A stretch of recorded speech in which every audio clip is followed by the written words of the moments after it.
Hello, I'm Cameron Walker and you're watching GBN Royal. Today we're joined by Bronte Coy, the royal reporter of news.com.au, to discuss all things royal this week, including the Prince and Princess of Wales's trip to Mustique, skipping the BAFTA award ceremony. We'll also be discussing Prince Harry's emotional ending to the Invictus Games in Canada, as well as the Queen's surprise appearance at Ascot, and the drama when it comes to the Valentine's Day pictures of the Prince and Princess of Wales versus Meghan and Harry. Let's go. Well, we're delighted to be joined by Bronte Coy, news.com.au's royal reporter. Bronte, welcome to GB News. Thanks for joining me. Oh, thanks for having me.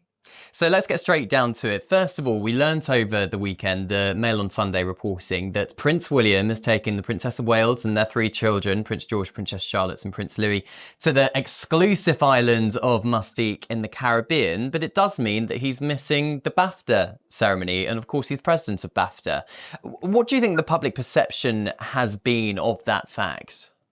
I think that there is a lot of understanding and compassion for the Waleses at the moment in all the decisions they make in terms of taking time off and having family time. And, you know, we understand that Carol Middleton, I think, was actually with them on this trip. With that said, I think there's disappointment because it's the BAFTAs and we absolutely love seeing Kate and William hit the red carpet there for that. And as you mentioned, William is the president of BAFTA and has been for some time. So his attendance is something that's quite expected. And people, again, you know, they like to see him there because they do really dial up the glam on the red carpet. But he did do a pre-recorded message. I just think, as I said, there's a lot of sympathy for them having this family time. But there's disappointment, I'd suggest. Yeah, sources close to William were suggesting that he doesn't attend every year, so it's not like a hard and fast rule that he would be there, but also he was focusing this year on promoting young people and up-and-coming British film stars. We saw him just a few days ago at the London Screen Academy, for example. So do you think that gets him out of attending the glitz and glamour ceremony, or do we think that there was an expectation that as president of BAFTA, he probably should have done both? I think it's fair that he's not attended if that's what they've decided to do this year for whatever reason. I think he does do a lot of work with BAFTA. He really shines a light on it, and it is something he clearly is passionate about, and he really does get involved. As you've said, he goes to those events. He really speaks to people that are involved. I do think look, I don't want to come down on them too hard about it. I get it. And I'd also say, did you see all the stars standing on the red carpet shaking last night? It was so cold. It's 2 degrees in London. It's currently 27 degrees in Mustique. Can you blame them, really? I suppose not. Yeah, I mean, I think I know where I would rather be, that's for sure. There's been a lot of comparisons, perhaps, between what the Mail on Sunday is reporting, how they travelled there. Now, don't want to invade their privacy too much, because, of course, they are a private family. But I think it's quite interesting, isn't it, that they chose to reportedly fly commercially rather than private. There's been a lot of criticism, perhaps, of Harry and Meghan when they go on holiday, that they fly on a private jet rather than perhaps, you know, flying commercial, which is arguably more eco-friendly, for example. Absolutely. And also, William and Harry have both made environmentalism a big part of what they shine a light on in their work. So, you know, the decision to not fly private, there's no accidents when it comes to what the royals do, and they know the optics. And I think it's good to, you know, talk the talk and walk the walk, because there has been so much criticism of Harry and other high-profile people that, you know, campaign about climate change, for like Leonardo DiCaprio and people like that, and then, you know, take private jets. So it is nice to see that they're leaning into this cause in a way that they should, when they are, you know, when he's there doing Earthshot Prize Awards and all the other things he talks about with environmentalism. But, you know, they're flying business class still, which, again, I don't blame them. I can't imagine them sitting at the back of the plane. But yeah, it is nice. And we know that they like to actually travel commercial as much as they can. I think there's often pictures. I think they were on EasyJet a few years ago. But yeah, you see them pop up on commercial flights, and it makes sense, and it does just give them that authenticity when they do champion environmentalism. Yeah, they have been known to fly budget airlines, going up to Aberdeen to spend time with their late grandma at Balmoral. I suppose the last question on this topic is the fact that you've got Prince William, future king, Prince George, future king, on the same plane at the same time. 30, 40 years ago, that was a kind of a rule, wasn't there, that was set, that you can't have two heirs travelling together, but that rule seems to have disappeared. Us blokes hate talking about a little thinning up top, and many of us settle with that balding look, but that wasn't for me, and that's why I went to Elite Hair, the world's leading hair loss clinic, and now I've had over 4,000 new hairs added to this barnet, and very soon I'm going to be rocking some brand new flowing locks. And you can too! So how does it work? Step 1, I sent the team a set of photos of my head. Step 2, I then spoke to one of the Elite Hair staff who looked through my photo submissions and worked out a treatment plan for me. Step 3, Elite Hair then organised accommodation and the treatment. I was at their state-of-the-art treatment centre in Istanbul, and their incredibly kind staff took me through the process, and before I knew it, I was in surgery. Elite Hair and their leading medical experts have specialised in pain-free treatments using the sleep deep method, and they really mean that. I felt incredibly relaxed the whole time, and I haven't felt any pain since. Check out Elite Hair using the link in the description. When you do, Elite Hair will provide you with a free personalised hair analysis. Then you'll join over 100,000 happy patients. Hit that link and start your hair growth journey like I did today. Yeah, I understand this has been relaxed in recent years. I can understand why it exists, particularly, traditionally going back quite some time. But at the same time, they're a family with young kids who need to travel. It's extremely inconvenient to be doing that via two different planes. I assume that Kate would have had to go separately with George and William would have taken the other kids. So it makes sense that in this modern era, there are certain royal rules that are being relaxed. They obviously canvass the risk and the danger, and they've made that call. So yeah, it is. I think there's a lot of things across the board that, as we move into William and Kate's era as the Prince and Princess of Wales, there has been a lot of modernising of these sort of more traditional royal protocols. Yeah, and I think airline safety, probably the track record of that has improved somewhat in the last decade or so, a couple of decades. Bronte, let's move on to Prince Harry and the final closing ceremony of the Invictus Games. He rarely gets emotional, but we saw him basically in tears when Justin Trudeau was praising him for the amount of veterans' lives he's changed since launching the Invictus in 2014. Do you think that gave us a sense of the genuine care he has for the Invictus? We know that the Invictus Games community is Harry's family. We know that this is where he feels the most comfortable. You can see it from the moment he gets there. Every single time that the Invictus Games is on, he is emotional throughout the whole thing. And you can tell he's also very happy because this is the work that he wants to dedicate his life to.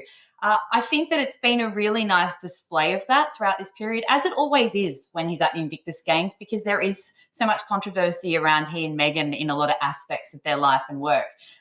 So yeah, I do think that that's true emotion. I think that this is where he feels happiest and most comfortable. So it is good that he's able to kind of throw himself into that and take a break from all the rest of it, I suppose.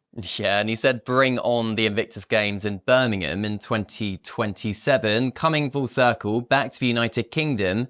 But of course, security for Prince Harry, we know, has been quite a big concern of his. He's still suing the Home Office, or is appealing the decision to downgrade his security in the UK when he stood back as a working royal. So there's a potential there for a bit of a clash, isn't there? This is going to be very interesting. I will say, in anyone's years, 2 years is a long time. In royal years, anything can happen before the next Invictus Games. But this is going to be so interesting for a few reasons. As you've mentioned, he's got this ongoing battle with the Home Office. They're appealing the decision. I think that's happening in April. So we'll see where all that lands by 2027. But he has said openly that he wants his children to have a connection with the UK because it's part of their heritage. So you've got a situation where he's going to be here. We know that every Invictus Games that Meghan has, while Meghan's been with Harry, she has been part of it and a very big part of it. So it would be a huge message and very significant if she didn't attend. And we haven't seen her in the UK for years. We haven't seen her here, I think, since 2022 when the Queen died. So, as I say, you've got a situation where he'll be having the Invictus Games. I presume that there will be a lot of conversation about how they can bring Meghan in because it would be a very big deal if she sat it out. But also, I imagine he wants to bring the kids here because he does want them to have that connection. And where better than at the Invictus Games, which is the work that he's the most proud of, and back in his home country. But there are so many things that will make this potentially a bit awkward if that does happen. If he brings them here, presumably feels safe enough to do so. What happens with the rest of the royal family? Of course, we had 10 years ago, there was, then Prince Charles and Prince William front and centre supporting Harry at Invictus Games. If it's happening in the UK, it will be obvious when they're not there, or if any of the royals attend, then we may see some of the cousins there. I don't know, but it's going to be very, very interesting. Although there was no sign of any of these concerns or worries when Harry said, bring on the Invictus Games 2027. So who knows? I know, indeed. I think a lot of people also forget that when the Invictus Games was founded in 2014 and it was being planned the year before, Prince Harry, yes, he founded it, but it was certainly with the help of his brother, Prince William, and the then Prince Charles, now king, of course. So do you think it appears that, do you think he is more open perhaps to spending more time in the UK, which could lead to some reconciliation with his brother and father, particularly maybe on the Invictus point? We know that his daughter, Prince Harry's daughter, Princess Lilibet, has only seen the king once in her whole life. Exactly. And she's 3 now. So, look, I definitely think the mood music from Harry has been that he wants there to be more of a connection with the UK, particularly with his children. It would be very obvious to him, that he's got this whole life in California, but he has family back here, even the Spencers, who don't know his daughter at all because he hasn't been able to bring his family back over here. That's a really big deal for a parent, even for just a normal parent being on the other side of the world to their family. It's something that you're very aware of, that they don't have that connection with half of their family. So I certainly think in the next 2 years there will be attempts, to potentially create a situation where they can come back more. He has said it. As I said, he's talked about the fact that he doesn't feel safe bringing them here, but that he wants them to come here. I think the real sticking point will be Meghan, because she is a very controversial figure here in the UK, and Harry's been very specific about threats that have been made about her and why he doesn't feel safe bringing her here. So, I don't really see a situation where he's able to maybe bring the kids back without her. I don't know, though. It's very sticky, but I think that we are getting that feeling from his side over the last couple of years, and particularly since King Charles was diagnosed with cancer and Harry made that quick dash back to the UK to see him. You certainly get that impression that he, at least, is looking towards, this next chapter with reconciliation, or at least thawing out that frosty relationship with the rest of his family. And of course, we saw Meghan at the Invictus Games, and she flew home to look after her children, both their children, Prince Archie and Princess Lilibet. And she posted a lovely gushing image and caption on Instagram on Valentine's Day. Lovely, but then a lot of people pointed out that the Prince and Princess of Wales did something very similar just hours before. Do you think this was a coincidence, or anything you can do, I can do better situation? Well, I would say on Valentine's Day, it's a pretty common theme to post loved up pictures with your partner. I think that's sort of what the day is about. It was interesting because the Prince and Princess of Wales don't traditionally do that kind of photo, and they did post it before Meghan did. But Meghan is also, and to provide context, which I'm sure you're well aware of, there has been a lot of conversation about Harry and Meghan's marriage over the last 12 months, because they divided their work so much. So because of that, of course, people are assuming that must be trouble in paradise, which has been unsubstantiated. But with that said, Meghan is on Instagram now in a big way. And I think that this was really, more to the point, a way of sending a very strong message to everyone. Look, here we are. They're kissing in the photo. It's a very intimate message about, they're eating fish and chips together. There's the hashtag love wins. It just feels very pointed. So on that level, I think she was sending a very strong message. Here we are, and as happy as ever, as the Vanity Fair article said last month, that they were, quote, so hot for each other. I think she was rubber stamping that a little bit. Yeah, and to be fair to Meghan, the time difference between LA and London it is hours, isn't it? So perhaps it was just a time difference. Possibly, yeah. But also, onto the Walesers, it was nice as well to see that cute photo of them, because they are relaxing a little bit about showing that PDA in more recent times. And that was taken, of course, from that really personal video last year that they released in September, when Kate was able to say she was chemotherapy. Her chemotherapy had finished, I should say. So, yeah, it was, look, I think that it was nice across the board. I do think that the royals watch what the rest of the family's doing. I mean, Harry wrote about that in his book even. They all keep an eye on what the others are doing. Maybe it was a little bit of a, look, you guys are being really cute together, so are Harry and I. We're really happy, but also it's Valentine's Day. So I'm going to say everyone is allowed to post a kissing photo on that day. Yeah, of course. And Meghan, of course, did something that the Prince and Princess of Wales didn't do, which was share a kind of a lovely family moment, I suppose, with her children making little Valentine's Day treats. She seems to be using social media a lot more to show parts of her private life. Yeah, absolutely. She's only been on Instagram. I think it was on New Year's Day she launched it. And it was very much just a platform at that point to promote her show that was coming out. So it was just the trailer and the picture of 2025 and her writing it in the sand. But fast forward to now, and we're seeing a lot of behind the scenes and candid moments, as candid as Instagram can ever be, with her family. And it was interesting because Archie and Lilibet, as we've just talked about before with the UK stuff, we don't really see them. We've barely seen Lilibet ever at all in public.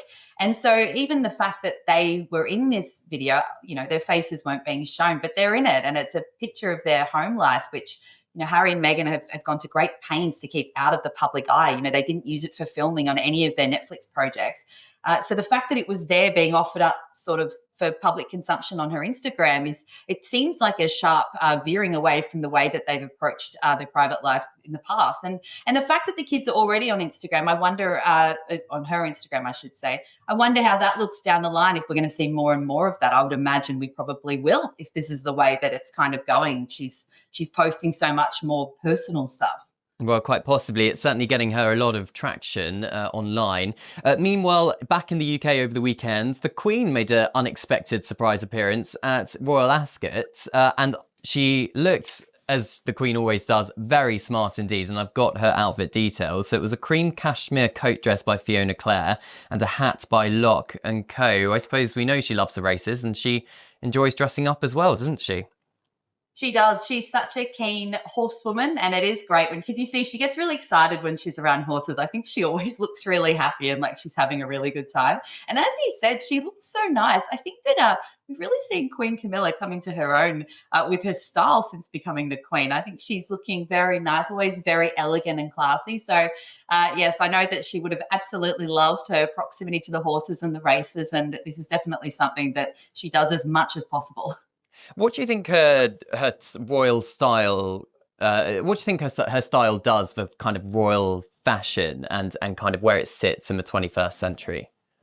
Well, it's funny, isn't it? Because we had this whole conversation recently globally about, royal fashion because of that whole situation with, reports that Kate didn't want her outfits to be scrutinized when she was out on these engagements.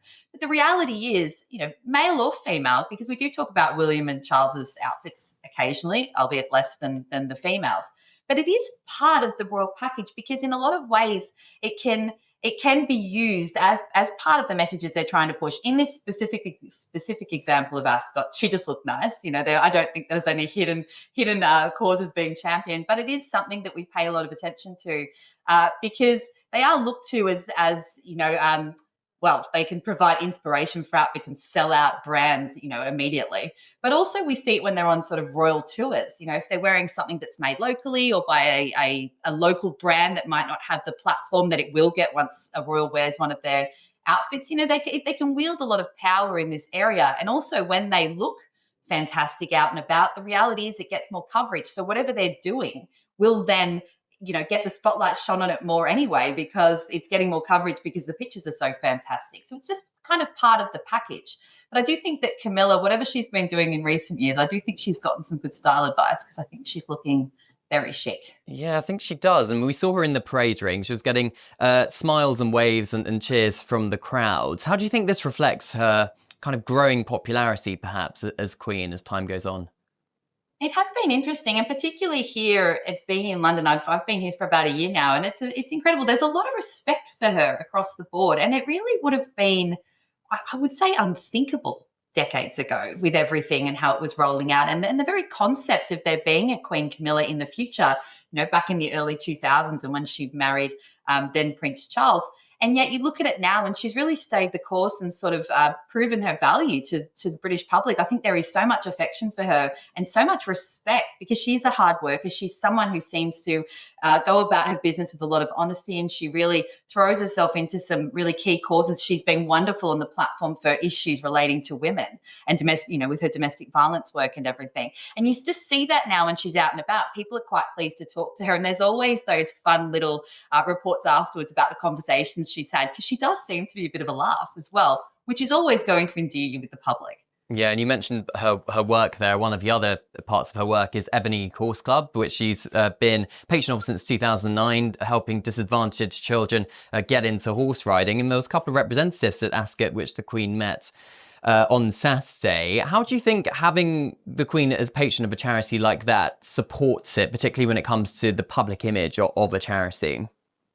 Well, it is just that spotlight that is so unique. You have those key senior royal members and the things that they really throw themselves behind. And I understand Camilla has actually been part of this organisation since 2009, I think. So this is obviously something she's well invested in. And because of that, it provides, as I said, it provides a huge spotlight they really can't get elsewhere. But when it's a cause that they clearly care about, this is about providing help for disadvantaged youths, but also using horse riding and horse lessons as part of that that support. And given her past and her love of horses and the way that she throws herself into horse riding events and clearly has a passion for the sport around it, it's something that when she's engaged with the club, it feels very authentic. We use that word a bit here, but that's because it's the crucial part, I think, of royal work is when they're seen to be championing things that they really care about, because that's when people pay more attention to it, I think. And it's, as I said, it then provides support they're not going to get really from any other high profile figure.